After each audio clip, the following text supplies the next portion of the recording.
दोस्तों, जब Donald Trump चुन के आए थे, आपको याद होगा, इमानुअल मैक्रों ने एक बात कही थी कि देखिए, यूरोप को अपना माइंडसेट बदलना होगा। कारण है, अगर आप यूरोप की बात करें तो वो तो एक हर्बीवोर है, निरी सा हर्बीवोर, और दुनिया कार्निवोर से भरी है। और आप अगर अपना माइंडसेट नहीं बदलते हैं तो कार्निवोर आएंगे, वो आपका शिकार करके चले जाएंगे। दोस्तों, कुछ वैसा ही हो रहा है। यूरोप में एक वॉर था जो कि कहीं ना कहीं अमेरिकन इंटरेस्ट के लिए छिड़वाया गया। वो वॉर भी चलता गया।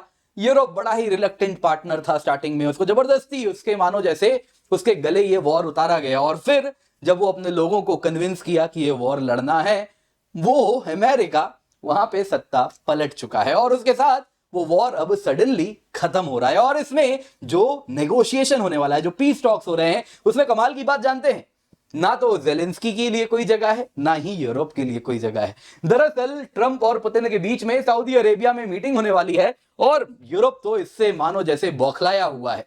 और दोस्तों, ये कोई माइनर छोटी मोटी बात नहीं है।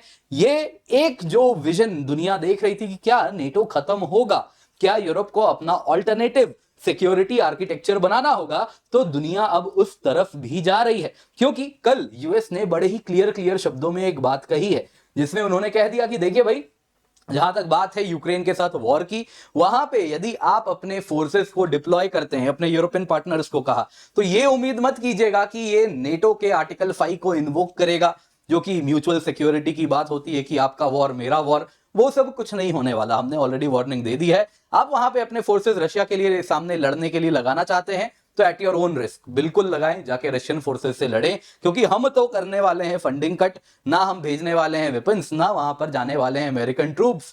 आपको अपने फोर्सेस लगाने लगा दीजिए, लेकिन फिर नेटो के अंतर्गत वो कवर नहीं होगा। यानी कि नेटो का ये जो सिक्योरिटी आर्किटेक्चर है, ये बड़ा ही अमेरिकन विम्स एंड फैंसीज पे कहीं ना कहीं बसा हुआ है, तो उस पर आप कैसे भरोसा करेंगे।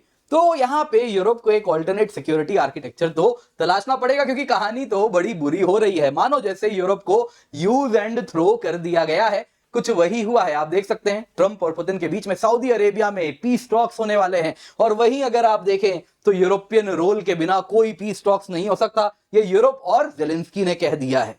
दोस्तों, इतना ही नहीं, क्या एग्जैक्टली उनके लीडर्स कह रहे हैं आपको जरा मैं वीडियो में भी दिखाऊंगा, पर पहले यहां पे जरा डोनाल्ड ट्रंप ने क्या कहा है सुनिए तो सही। कल की बात है, इन्होंने कहा कि देखिए, बड़ी ही फरवरी 12 2025, यानी कि हमारे लिए अगर आप देखें तो आज मध्य रात्रि की यह बात है जब ये न्यूज आया।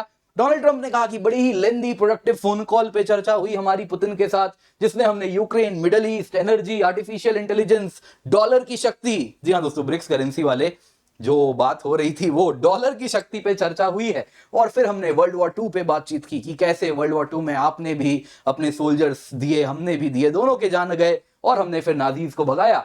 और फिर दोनों ने कहा कि वी अग्रीड कि ये जो वॉर चल रहा है रशिया यूक्रेन में, इसको अब खत्म करना पड़ेगा। और फिर यहां पे एक नेगोशिएशन टीम भी बता दी।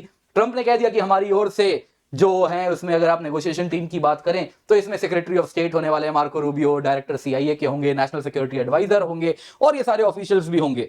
और उन्होंने कहा, अब इसी में लिखा है, अब जब मैंने पुतिन से बात कर ली तो अब मैं जेलेंस्की से बात करूंगा।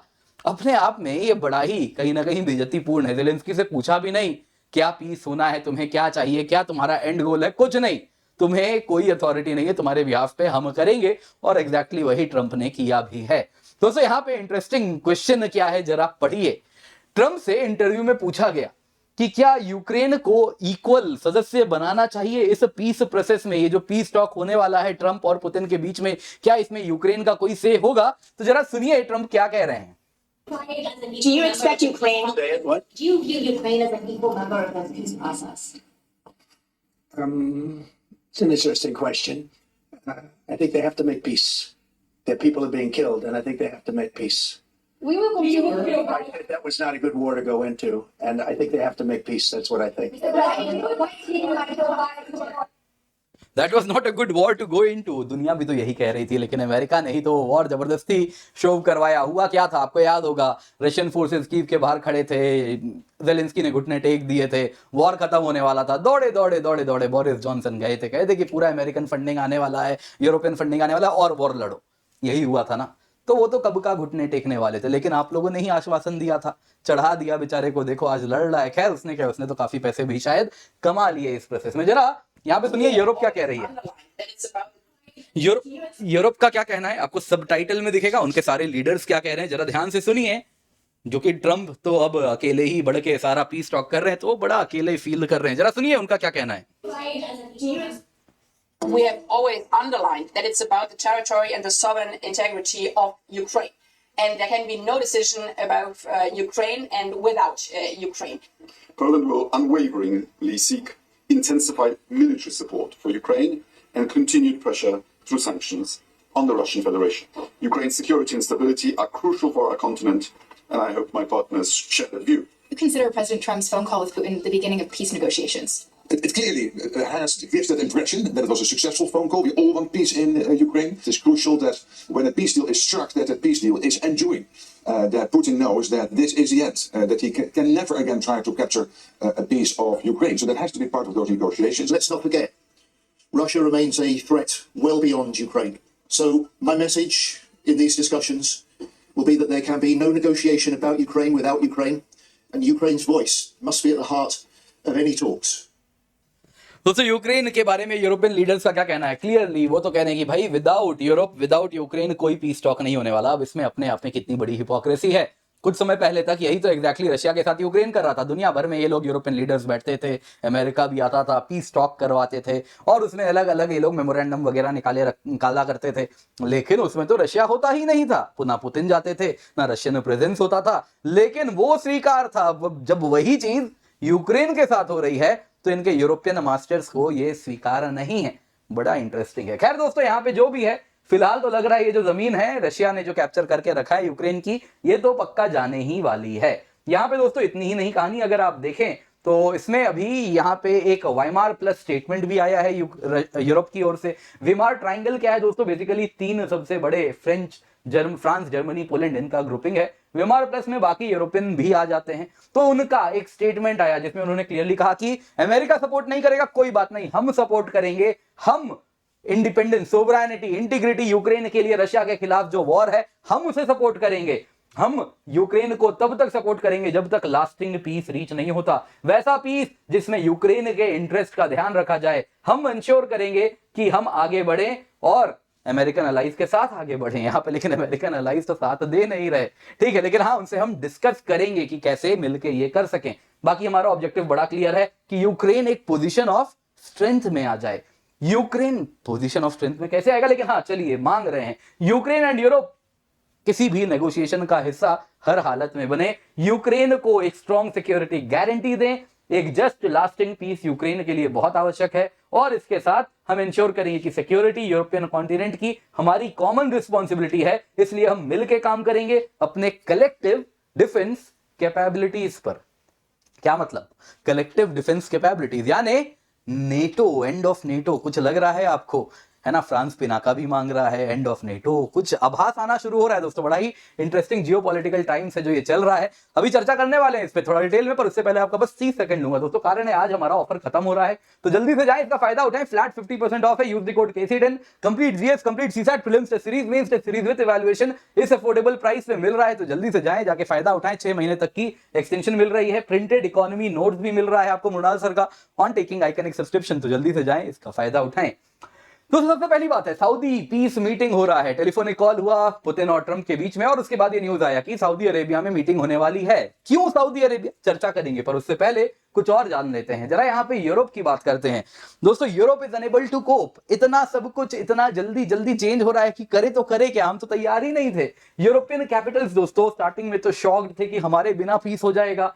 वो तो ठीक था, यूक्रेन के भी बिना पीस हो जाएगा, तो अब अलार्म्ड है कि अब तो कीव भी इसके बाहर है। और उनका कहना है कि देखिए हमारे बिना नेगोशिएशन होने वाला है, ये सही नहीं है, हमने इतने सालों तक इस वॉर को चलाया। यूरोप की सिक्योरिटी की बात हो रही है और यूरोप ही नहीं है क्या, हम किसी के कॉलोनी हैं। वो यूरोप जो दुनिया को कॉलोनी बनाता था, आज वो किसी का वसाल बन चुका है। जी हाँ दोस्तों, अमेरिकन वसाल है वो। खैर यहाँ पे वीमार स्टेटमेंट आपको मैंने बताया ही। यहाँ पे अगर आप देखें तो पोलैंड के फॉरेन मिनिस्टर क्या कह रहे हैं कि देखिए यूक्रेन को हमको ऐसा पोजीशन देना होगा कि वो पोजीशन ऑफ स्ट्रेंथ पे आ जाए, स्ट्रॉन्ग पोजीशन। यहां पर भी आप पढ़ेंगे Weimar statement, Ukraine and Europe negotiation का हिस्सा बने कि यूक्रेन को एक पोजीशन ऑफ स्ट्रेंथ में लेके आना होगा। दोस्तों 3 साल से ये लड़ रहे हैं, यूक्रेन को पोजीशन ऑफ स्ट्रेंथ में लेकर के आए। आधी जनसंख्या युवा की वहां खत्म हो गई, लेकिन पोजीशन ऑफ स्ट्रेंथ नहीं आ पाया। कारण बड़ा सरल है, सामने जिससे लड़ रहे हैं वो रशिया है। वो कोई छोटा मोटा देश नहीं है, वो रशिया है। और उससे आप जब लड़ेंगे तो पोजीशन ऑफ स्ट्रेंथ लेके आना यूक्रेन के लिए अब तक तो समझ आ जाना चाहिए था कि अमेरिका ने जब सब कुछ लगा दिया, एड़ी चोटी का दम तब भी नहीं हो पाया, तो अब बिना अमेरिका के आप कैसे करेंगे। खैर दोस्तों, यहाँ पे यूरोप इज अनेबल टू कोप।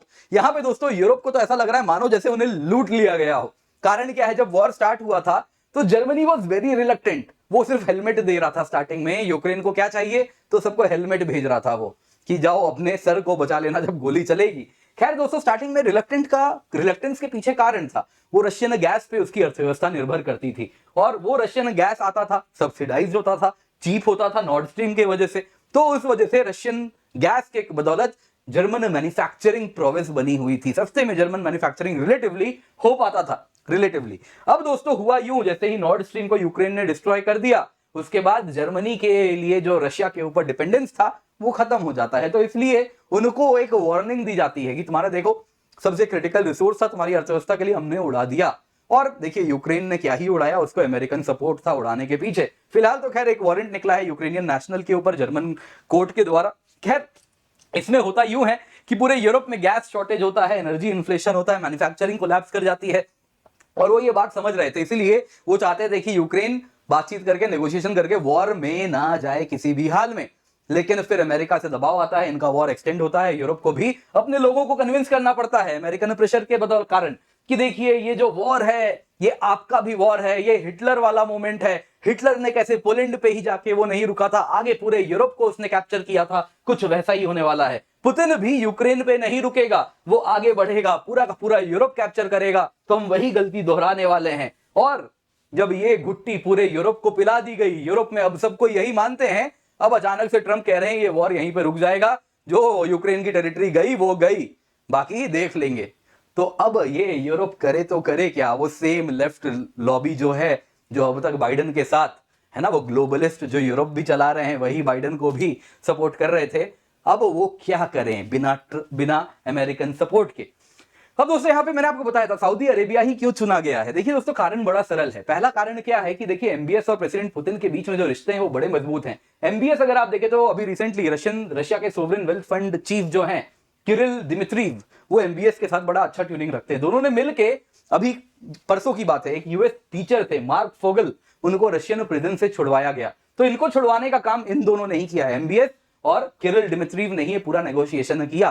तो इसके सिवा अगर आप देखें तो एमबीएस बड़ा ही क्रूशियल रोल प्ले किए थे।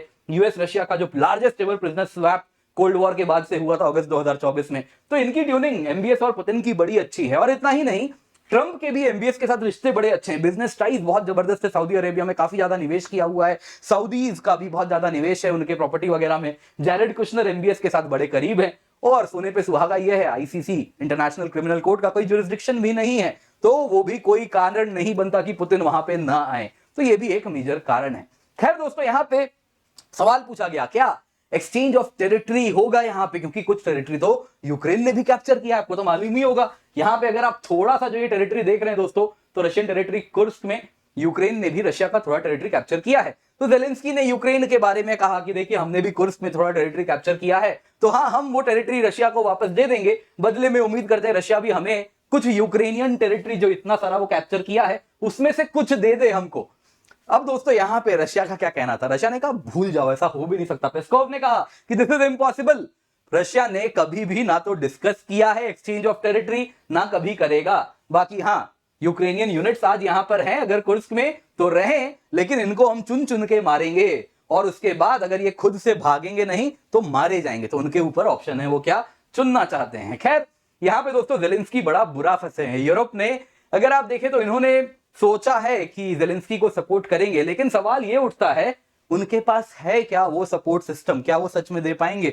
वो खुद मारे मारे फिर रहे हैं आर्टिलरीज के लिए, बाकी वेपन्स के लिए आर्टिलरी शेल्स नहीं है, तो वो करे तो करे क्या। उनकी खुद की डिफेंस मैन्युफैक्चरिंग इकोसिस्टम के इतने बुरे हाल हैं, वो कहां से सपोर्ट कर पाएंगे। दूसरी बात यह है यूक्रेन के पास स्वयं मैन पावर नहीं है, तो वो करे तो करे क्या। जेलेंस्की अगर आप देखें तो वो साफ साफ कह रहे हैं कि देखिए यूक्रेन कोई बायलैटरल पीस टॉक एक्सेप्ट नहीं करेगा, रशिया और यूएस कर ले, हम उसमें हो ही ना बायलैटरल पीस टॉक में, ये हम एक्सेप्ट नहीं करते, हमारे यूरोपियन पार्टनर्स का भी उसमें होना अनिवार्य है। इतना ही नहीं, उसने ये भी कहा कि देखिए यूरोपियन पार्टनर्स इस टॉक्स का हिस्सा बनेंगे, यूक्रेन यूरोप का हिस्सा है, एक दिन ईयू का भी हिस्सा बनना चाहता है, यूरोप ने बहुत मदद की है, तो ईयू का होना तो बायलैटरल टॉक्स में अनिवार्य है ही है। कमाल की बात यह है अब नेटो की बात ये करते भी नहीं है, मतलब जो बोलना भी अब छोड़ दिया है नेटो के बारे में। खैर यूएस डिफेंस सेक्रेटरी ने क्या कहा, उन्होंने साफ साफ कह दिया कोई नेटो कोई यूएस ट्रूप यूक्रेन में नहीं जाएगी, कोई आर्टिकल 5 नहीं होगा। यानी कि यदि फ्रांस जर्मनी अपने फोर्सेस को यूक्रेन के सपोर्ट में डिप्लॉय भी करते हैं तो ये उम्मीद मत कीजिएगा आर्टिकल 5 इन्वोक होगा, आपके वॉर को लड़ने के लिए अमेरिकन फोर्सेस आएंगे, वो नहीं होने वाला। फिर वो भले पीस कीपर्स के रूप में ही क्यों ना जाएं। दोस्तों बहुत बड़ी बात है, NATO is in shock. US कहीं ना कहीं कह दिया है उसकी सिक्योरिटी प्रायोरिटी अलग है, वो जैसे चाहे वैसे नेटो को इंटरप्रेट करेगा। यूरोप क्या कर रहा है, यूरोप वही कह रहा है कि हम अपना खुद का सिक्योरिटी आर्किटेक्चर बनाएंगे। दोस्तों लग रहा है नेटो अपने डिमाइस की ओर जा रहा है या कमजोर होने वाला है, क्या होगा वो तो समय बताएगा। लेकिन हाँ, यूएस में नजर बनी रहने वाली है, पीएम मोदी भी वहां पे हैं। आज ट्रंप ने कुछ झटका भी दिया है, कह रहे हैं कि हम कुछ बड़ा लेकर के आने वाले हैं विद रिस्पेक्ट टू टैरिफ्स। किसकी बात हो रही है पता नहीं, लेकिन जल्दी कुछ खुलासा भी होगा। मे भी शायद जब तक आप लोग ये वीडियो देखें कमेंट में बता दीजिएगा क्या खुलासा हुआ, तब तक आप शायद वो खुलासा आ भी गया हो। ठीक है दोस्तों, खैर जो भी, उम्मीद करता हूं आपको वीडियो पसंद आई होगी, लाइक जरूर कीजिएगा, शेयर करना ना भूले। बाकी याद रखिए आपके लिए हम फ्लैट 50% ऑफ लेकर के आए हैं, और सिर्फ इतना ही नहीं, यहाँ पे ये भी आपको बताना चाहूंगा अफोर्डेबल प्राइसेस हैं फ्लैट 50% ऑफ के सिवा, लेकिन ये ऑफर आज खत्म हो जाएगा, तो जल्दी से जाएं, इसका फायदा उठाएं। इसके सिवा GS plus CSAT crash course है आपके लिए, आप देख सकते हैं दोस्तों, ये क्रैश कोर्स 7 फरवरी को स्टार्ट हुआ है, इसका हिस्सा आप बन जाएं। बाकी बहुत सारे हमारे कॉम्प्रिहेंसिव बैचेस हैं, आप जरूर जुड़ें इसके साथ, यूज द कोड KC10।